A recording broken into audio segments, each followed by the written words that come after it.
Hey folks, I'm Tom Vasel, and today we're taking a look at Square One. Square One is a direct sequel to Project L. It says that at the bottom of the box. Another chapter in the Project L universe. That's because, well, you'll see. If you played Project L is a game in which you collect these little polyominoes, you put them on cards.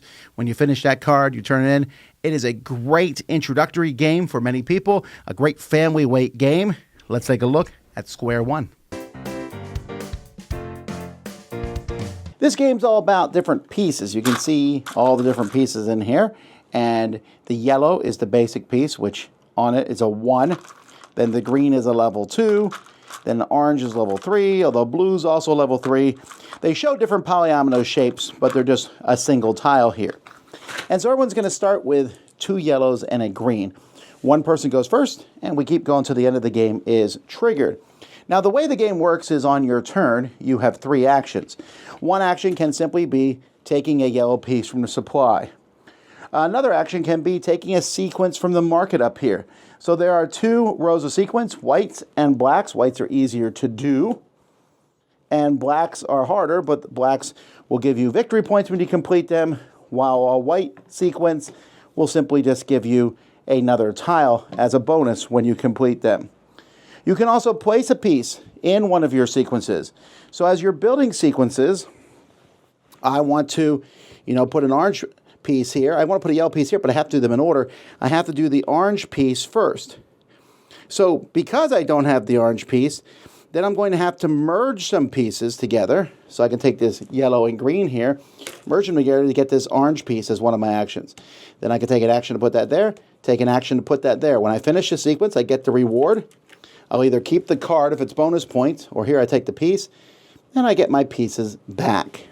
If you ever finish multiple sequences, if you finish 2 at the same time, you get a bonus point. If you finish 3 at the same time, you get 2 bonus points, and if you finish 4 at the same time, you get 4. And you might think, how is that possible? Because another thing this game lets you do is take 1 master action per turn, which lets you put 1 sequence piece in each sequence. So that was only 1 action to do. I could then take another action to put a single one here to finish this. So if you set them up, you can finish multiples at the end. And so you just keep going. When the game ends triggered, you're going to be counting up simply the points on the sequences that you finished that show points on them, plus any bonus points that you've gotten. Most points is the winner.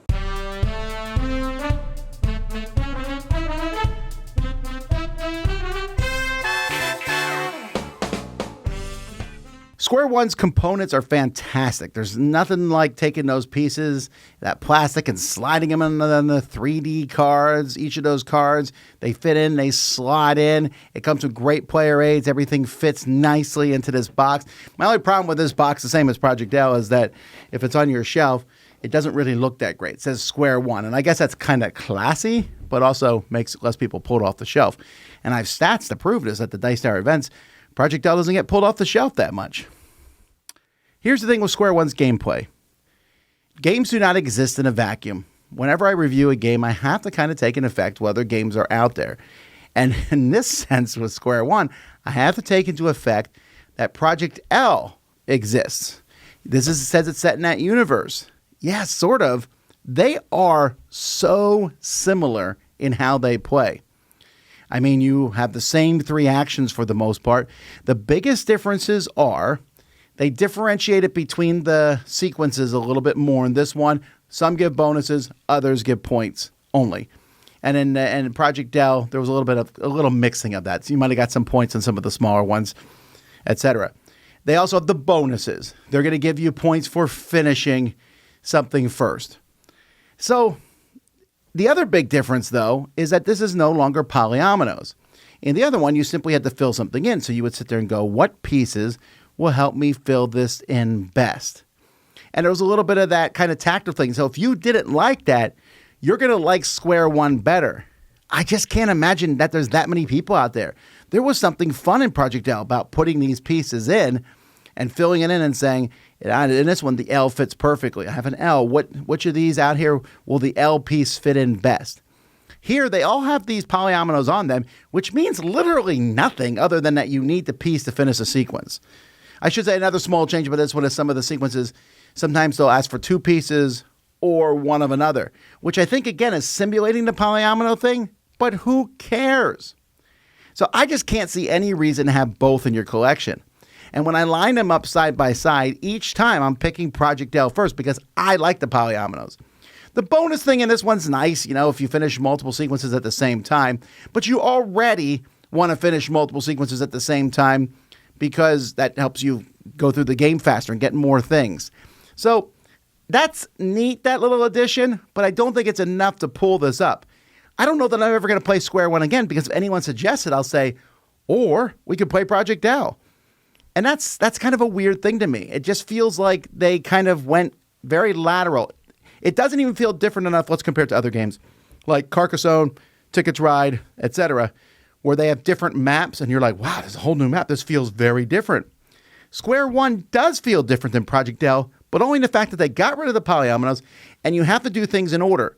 I suppose the doing things in order means you can't get messed. You can kind of plan ahead, and maybe the game will go faster. But overall, it feels like a slight downtick for me. It takes away one of the things about Square One that made it, about Project L, that made it so satisfying. If in a universe, Project L does not exist, and we take a look at Square One by itself, I think it's a fine game. And if you've never heard of Project L, and you cannot get it for any reason, then get this one as a backup. But how can I recommend a backup? I really can't. So I have to give this one a 6 out of 10. I don't think it's a bad game. It's fine.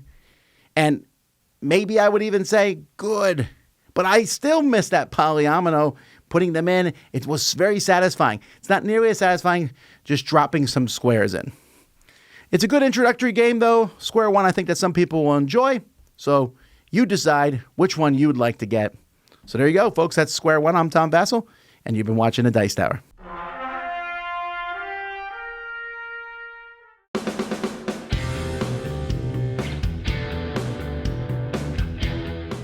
Hey everybody, thanks for watching this video. If you like this review or whatever you just watched, wasn't it amazing? Check out our channel, Dice Tower.